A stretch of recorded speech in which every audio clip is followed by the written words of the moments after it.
Para aprofundar o assunto no Jornal Gente, nós convidamos para o programa o Procurador de Justiça do Rio de Janeiro, Dr. Marcelo Rocha Monteiro, que é um conhecido da nossa audiência, professor também nas questões relacionadas ao direito penal.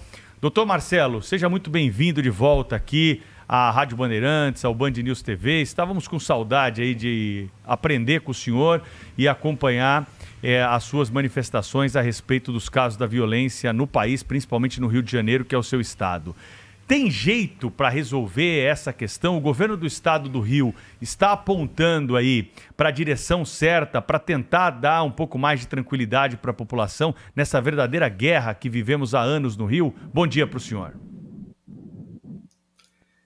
Bom dia, Pedro, Thaís, Cláudio, Sônia. Em primeiro lugar, quero dizer que é uma alegria estar aqui de volta com vocês, né? Nesse programa aí que é apresentado por esse timaço aí de jornalistas de primeira qualidade. Sempre muito bom conversar com vocês. O governador está apontando na direção certa, em parte, né? É preciso que nós tenhamos uma legislação penal mais dura, né? Nós precisamos ter uma execução de penas mais dura. A questão nem sempre é necessariamente aumentar a pena, né? O que nós precisamos, né, é introduzir ou reintroduzir no ordenamento jurídico brasileiro, porque já foi assim, né, e deixou de ser, a ideia de que se você é condenado a 10 anos de prisão, você vai cumprir 10 anos de prisão, né? Ou pelo menos vai cumprir pelo menos 70% disso até obter eventualmente um livramento condicional, mas você vai cumprir essa pena do lado de dentro da prisão, né? Porque o Brasil inventou o cumprimento de pena de prisão do lado de fora, que é o regime semiaberto e que é o regime aberto, né? Então é a progressão de regime em que o sujeito cumpre apenas uma pequena parcela da pena em regime fechado e depois vai para o semiaberto, vai para a rua durante o dia, volta à prisão só à noite para dormir, se voltar, né? Então, nós precisamos modificar a lei de execução penal, sobretudo, né? Nós precisamos acabar com essa progressão de regime, pelo menos para crimes hediondos e para crimes equiparados a crimes hediondos, que é o caso do tráfico de entorpecentes, né?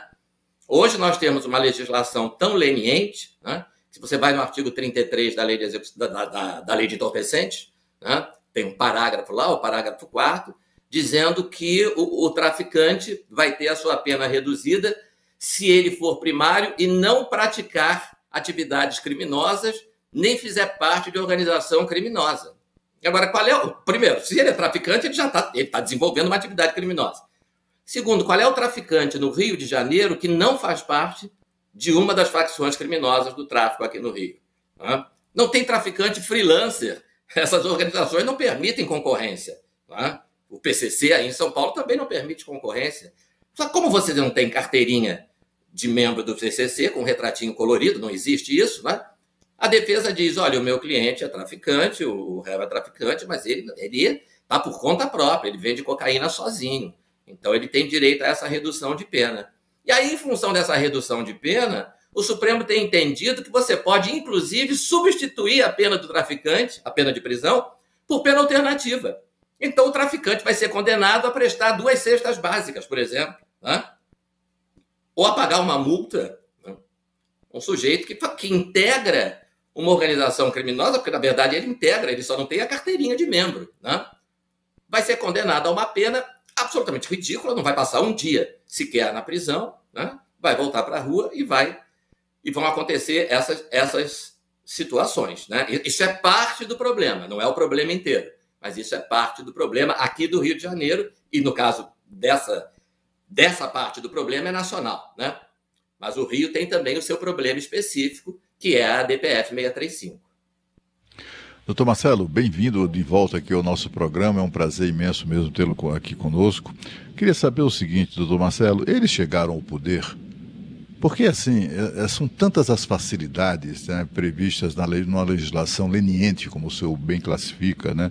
São tantas é tão clamorosa omissão do Estado no combate ao crime, que chega a intrigar, né? E aí eu fico me lembrando de anos atrás, notícias de operações da Polícia Federal contra organizações criminosas que estavam treinando jovens para fazer vestibular, fazer faculdade, para depois então, depois de formados, prestarem concurso para juiz, para promotor, etc. Será que isso foi concretizado? O senhor tem informações sobre isso? Porque é chocante a gente saber, por exemplo, algo que debatemos aqui não faz muito tempo, que o Brasil é o segundo maior exportador de cocaína do planeta, sem produzir um único grama de cocaína. E é o segundo maior exportador. Por quê? Porque as drogas entram nas nossas fronteiras completamente desguarnecidas, abandonadas pelo Estado brasileiro, e chegam aos nossos portos, de onde saem para o mundo inteiro. As armas que estão nas mãos dos traficantes, armados até os dentes, muito bem armados, do mesmo modo, chegam pelas nossas fronteiras completamente desguarnecidas. Essa omissão do Estado não é também... Não pode ser apenas incompetência, né? Não pode ser apenas irresponsabilidade. Eles chegaram ao poder, doutor Marcelo? Olha, com toda sinceridade, eu não sei se precisa, né? Eu não sei se eles precisam infiltrar, se o tráfico, se o crime organizado precisa infiltrar os seus agentes no sistema de justiça ou na política, né? Porque hoje, infelizmente, já prevalece uma mentalidade tão equivocada, né?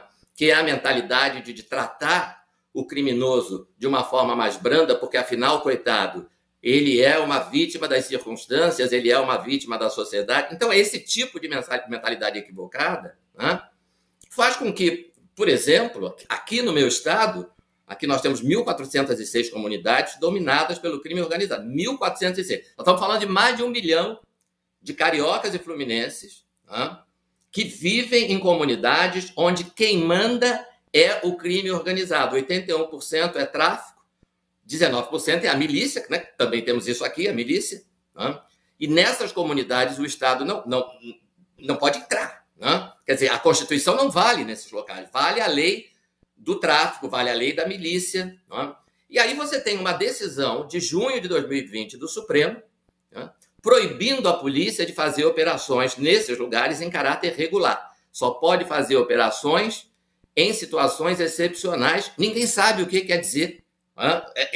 O que são situações excepcionais objetivamente. Quer dizer, 1.400 comunidades dominadas pelo crime já não é uma situação excepcional? Não importa. O fato é que a polícia está proibida. É um acórdão que usa expressões assim de intimidação do policial, porque é um acórdão que parte de uma decisão liminar do ministro Fachin, que em determinado trecho diz que o policial que desobedecer isso está sujeito a sanções civis, administrativas e penais, está ameaçando de prisão o policial que entrar numa dessas comunidades para combater o crime organizado.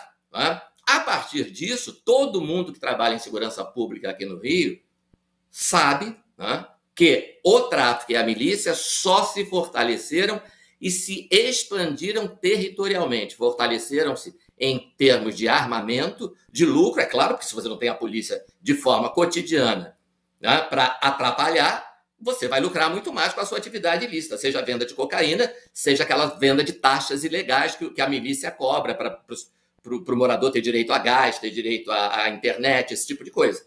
Né? Essa atividade não é excepcional, ela é cotidiana, né? Mas a polícia só pode agir em caráter excepcional. Então, essas facções foram se fortalecendo, foram se expandindo, elas estão saindo das favelas e indo para o asfalto, como a gente diz. Né? Eu fui rendido de fuzil fora de uma favela por um agente do tráfico no início desse ano. Né? E aí, o que acontece? Nesta semana, na segunda-feira, se não me engano, foi o ataque, né? Foram 35 ônibus incendiados, e as pessoas diziam, a mídia comentava com razão, nunca houve um ataque tão grande, tão sério, né? Tão aterrorizante, é sem precedente em dimensão esse ataque. E é mesmo. Por que é sem precedente? Porque nunca o crime organizado esteve tão forte no Rio de Janeiro. né? Nós estamos no momento aqui do Rio em que criminosos de outros estados, Pará, Bahia, Minas Gerais, vêm para o Rio de Janeiro se abrigar nesses territórios, nessas comunidades, onde a polícia está proibida de entrar em caráter regular, né? De forma cotidiana, todo dia, ali, vigiando, obtendo informações, obtendo inteligência. Não pode mais fazer isso e eles estão lá, né? Quer dizer, é fundamental que o Supremo se dê conta de que essa decisão tem sido extremamente nociva para a segurança pública do Rio de Janeiro, né? É uma decisão equivocada no seu mérito e ilegítima, porque o Supremo não tem legitimidade para administrar a segurança pública do Estado do Rio, nem de São Paulo, nem do Piauí, nem de lugar nenhum. Isso é uma função do governo eleito pela população, né? Por isso, eu dizia, sim, quando o governador pede punição mais efetiva, uma legislação penal mais dura, menos leniente, né? É possível continuar com progressão de regime e botar traficante na rua no regime semiaberto, né? Não é possível o traficante ser condenado a pena de multa ou de pagar 2 cestas básicas, né? Mas não é só isso. É preciso que o Supremo deixe a polícia do Rio de Janeiro trabalhar. Essa colocação do senhor é muito importante, até relembrando um capítulo recente da nossa história, que durante a pandemia da Covid, o Supremo proibiu a ação das comunidades, como o senhor bem dizia, né, sem a concordância prévia da Justiça, né? E não sei como que vocês devem fazer para rever esse tipo de posicionamento. Outra coisa importante que o senhor disse é que o senhor teve um fuzil na sua cabeça. Como convencer os jovens, como convencer a polícia, como convencer o combate ao tráfico de que vale a pena brigar para exterminar essa praga do nosso país? Pois é, quer dizer, a melhor forma de prevenção, né, isso é uma coisa que está muito presente na cultura jurídico-penal dos Estados Unidos, né? Dentre outros países, mas onde isso é mais marcante é nos Estados Unidos. O americano costuma dizer o seguinte: a melhor forma de prevenção é a repressão, né? Porque normalmente as pessoas colocam um antagonismo, né? Não, é a melhor prevenção ou é a melhor repressão? Não, a repressão é a forma mais eficaz de prevenção. Quando você coloca um sujeito desse, um traficante de fuzil, na cadeia, tá? Por um longo tempo, não é colocar na cadeia hoje para ele sair no ano que vem, né? Não é colocar na cadeia no carnaval para no Natal ele já estar na rua, no regime semiaberto, né? Ou já está em casa, no regime aberto, né? O sujeito está em casa. E no Brasil a gente diz, ele está cumprindo pena. Consta o nome dele lá, no número de presos do Brasil, está lá o fulano, né? Só que ele está na casa dele, no tal do regime aberto, na prisão albergue domiciliar, né? Que é um nome bonitinho para falar em impunidade. Então, quando você coloca o sujeito na cadeia, olha, você foi condenado a 10 anos, agora você vai cumprir os 10 anos. Tá? Você vai ficar dentro da cadeia com 10 anos. Isso tem uma função de prevenção muito grande, tá? A gente chama de função preventiva geral e função preventiva especial da pena. Função preventiva especial porque aquele sujeito ali, por 10 anos, ele está neutralizado. Não vai cometer crimes aqui na rua. Tá?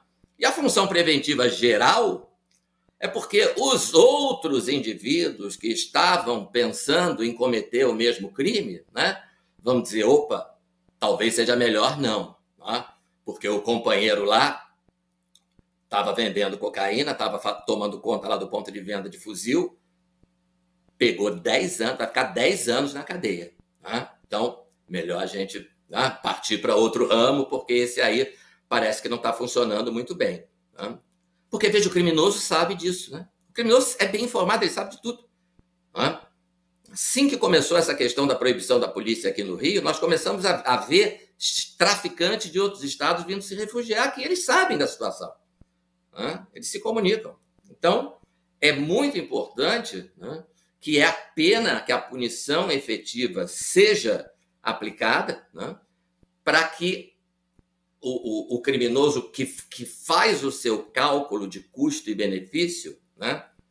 O Gary Becker, prêmio Nobel de Economia, estudando a economia do crime, ele diz isso. O crime é uma escolha e o criminoso faz 2 perguntas antes de cometer o crime. Quais as chances que eu tenho de ser preso? E se eu for preso, quanto tempo eu vou ficar preso realmente? Né? quais as chances que eu tenho de ser punido e, se eu for punido, qual é a dimensão dessa punição. Doutor Marcelo? Já que a maior chance dele é não ter... O nosso tempo está acabando, mas eu preciso perguntar uma coisa para o senhor, que é o seguinte. No começo da nossa conversa, o senhor disse que o governador do Rio acerta parcialmente, nesse momento, no discurso em ação, quando pede um endurecimento das penas, principalmente para aqueles casos que podem ser classificados como terrorismo. Agora, no que ele está errando na avaliação do senhor? Não, o que eu quis dizer, acerta parcialmente, talvez eu tenha me expressado mal, é porque é isso, mas não é só isso. Né? Que falta? Isso é o caminho, endurecimento de penas, uma punição mais efetiva, mas não é só isso. Nós precisamos, o Supremo precisa deixar as polícias do Rio de Janeiro trabalharem. Nós temos uma boa polícia, temos quadros de polícia, temos o BOP na Polícia Militar, temos a CORE, Coordenadoria de Registros Especiais na Polícia Civil. São polícias altamente treinadas, porque não é polícia... Não é qualquer polícia do mundo que enfrenta 56 mil criminosos de fuzil. Essa é a estimativa. 56 mil é um exército. Né? Uma vez eu falei, é um pequeno exército, aí me corrigiram. Pequeno não. Né? É maior do que Portugal, é do tamanho do exército da Alemanha. É isso que o policial do Rio de Janeiro enfrenta. Mas ele tem que enfrentar sem ter medo do faquinho. Né? Sem ter medo de uma decisão que diz que ele pode ser preso por entrar numa comunidade para combater o crime organizado. Então, foi esse o sentido da minha observação.